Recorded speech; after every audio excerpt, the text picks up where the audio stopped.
లోక్సభలో ఓం బిర్లా మాట్లాడుతున్నారు. లైవ్ లో చూద్దాం.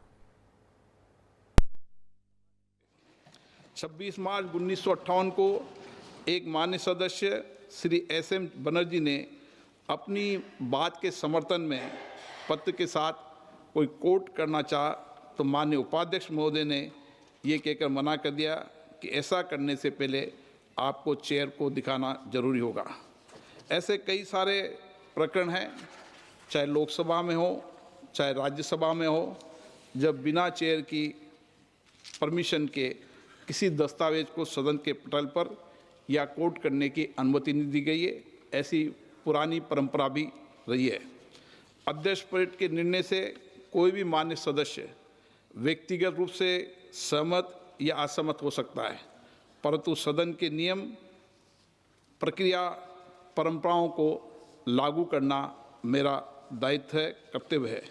जब भी कुछ मान्य सदस्य सदन की मर्यादाओं के विरुद्ध आचरण व्यवहार करते हैं, तब सदन की मर्यादा बनाए रखने के लिए मुझे कठोर निर्णय और व्यवस्थाएं देनी पड़ती है। सदन की चर्चा के दौरान एक माननीय विद्वान सदस्य ने संविधान के आर्टिकल 105 के तहत संसद के सदस्यों को बोलने की आज़ादी, फ्रीडम ऑफ स्पीच के अधिकार की बात कही। मैं इस सदन के समक्ष हमारे संविधान के आर्टिकल 105 एक को पढ़कर इस संबंध में स्थिति स्पष्ट करना चाहता हूँ। 105 इस संविधान के उपबंधों और संसद की प्रक्रिया का विनियमन करने वाले नियमों और स्थायी आदेशों के अधीन रहते हुए संसद की फ्रीडम ऑफ स्पीच होगी। अर्थात हमें संसद में बोलने की आज़ादी तो है, परंतु सदन द्वारा स्वीकृत प्रक्रिया, नियमों एवं स्थायी आदेशों के अधीन है। नियम 352 के 11 के उपनियमों में मान्य सदस्यों के लिए विस्तृत निर्देश अंकित है। सदन में बोलते समय किन किन बातों का ध्यान रखना चाहिए, किस प्रकार के तथ्य और किस प्रकार के वाक्यों को नहीं बोलना चाहिए।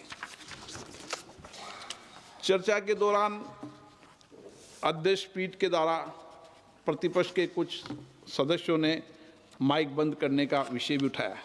इस बारे में मैं पहले भी स्पष्ट कर चुका हूं। आसन के पास कभी भी माइक ऑफ या ऑन करने का बटन नहीं होता है। प्रतिपक्ष के मान्य सदस्य भी आप पीछे शैलजा से पूछ लो, प्रतिपक्ष के मान्य सदस्य भी इस पीठासीन अधिकारी के रूप में जब वो कार्य करते हैं तो उनको भी ये भली भांति पता है। सदन में ये व्यवस्था है, जिस मान्य सदस्य को बोलने की अनुमति दी जाती है वही मान्य सदस्य उसका ही माइक ऑन होता है। चर्चा के दौरान महिला सदस्य